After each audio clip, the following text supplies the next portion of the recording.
লাগাতার গুন্ডামি উস্কানির পরেও ব্যবস্থা নেয়নি প্রশাসন, আর এতেই বেপরোয়া ফারাক্কার বিধায়ক মনিরুল ইসলাম আবারও তাণ্ডব করবেন বলে হুমকি দিলেন তৃণমূলের মনি। বিজেপির দাবি, দুর্নীতিগ্রস্ত ভিডিওর দৌলতেই পার পেয়ে যাচ্ছেন মনিরুল।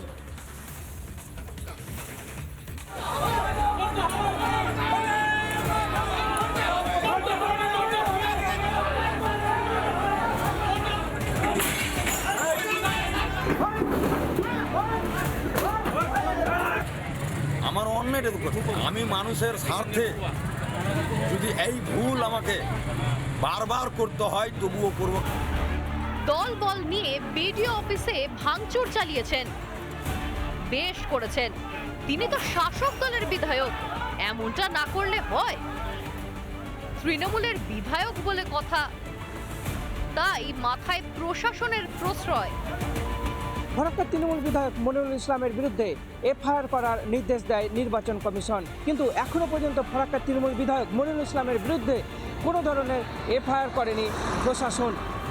তৃণমূলের মনির বিরুদ্ধে নিষ্ক্রিয় প্রশাসন, শেষমেশ আসরে বিরোধী বিজেপি। ফারাক্কা থানায় বিধায়কের বিরুদ্ধে এফআইআর করার দাবি তুলেছে পদ্ম শিবির, তারপরেও বেপরোয়া মনিরুল ইসলাম। এফআইআরটা কিসের জন্য করলো, কোন আইনে করলো আমিও তার আইনের মাধ্যমে জবাব দেবো। বিজেপির কি দরকার পড়ে যায়? বলছে সরকারি সম্পত্তি যেখানে দাঁড়িয়ে সরকারি সম্পত্তি বিজেপি তো এগুলো করলো, বিজেপির জন্যই তো এই সবগুলো হচ্ছে, বিজেপির উংলি হুলেনেই তো এগুলো হচ্ছে। 12টি বড় ছোট রাজ্যে একসঙ্গে এসআইআর চলছে। কোথাও কেউ বিডিও অফিসে আগুন দেয়নি, কোথাও কেউ পুলিশকে পেটায়নি, কোথাও কোনোভাবে ধর্মীয় কারণে তারা উৎপীড়িত হয়েছেন এ খবর নেই, একমাত্র পশ্চিমবঙ্গ ছাড়া। এসআইআর এর শুনানির সময় বিডিও অফিসে তাণ্ডব চালান তৃণমূল বিধায়ক, তারপর একের পর এক হুমকির ফোয়ারা ছুটিয়েছেন। রামের যখন নাম শুনছে তখন উনি বলছেন আপনার কিছু লাগবে না, আর রহিমের যখন নাম শুনছে তখন 14 কুস্তির ওর খতিয়ান চাইছে। ঘটেছে একটা জনবিস্ফোরণ হয়েছে, মানুষের বহু প্রকাশ হয়েছে। এর বাইরে যদি একটা লোককে গ্রেপ্তার করা হয় তাহলে কিন্তু ফারাক্কা ব্লককে অচল করে দেওয়ার কথা কিন্তু আমি বলেছি। এই ঝান্ডা কমছি, ঝান্ডা চলবে না, লাঠিতে ভাঙতে হবে, লাঠিতে। কোমরকে ঢিলা করে দিতে হবে নির্বাচন কমিশনের। প্রথমে গুন্ডামি, তারপর লাগাতার উস্কানি, এর জেরেই মনিরুল ইসলামের বিরুদ্ধে এফআইআর করতে বলে কমিশন। বিধায়ক ভাঙচুর করেছে দেখেও তার নামে কোনো অভিযোগ করেননি বিডিও। এই নিয়েই সুর চড়িয়েছে বিজেপি।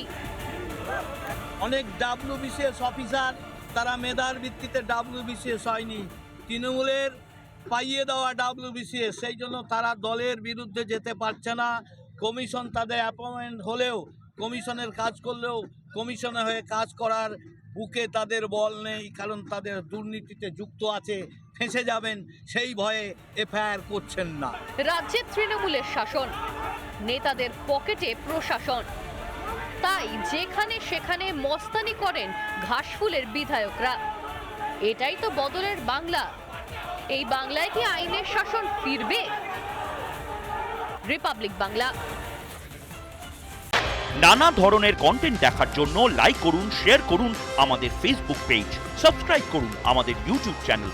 পাশাপাশি অন্যান্য ব্রেকিং নিউজের জন্য অবশ্যই চোখ রাখুন রিপাবলিক বাংলায়।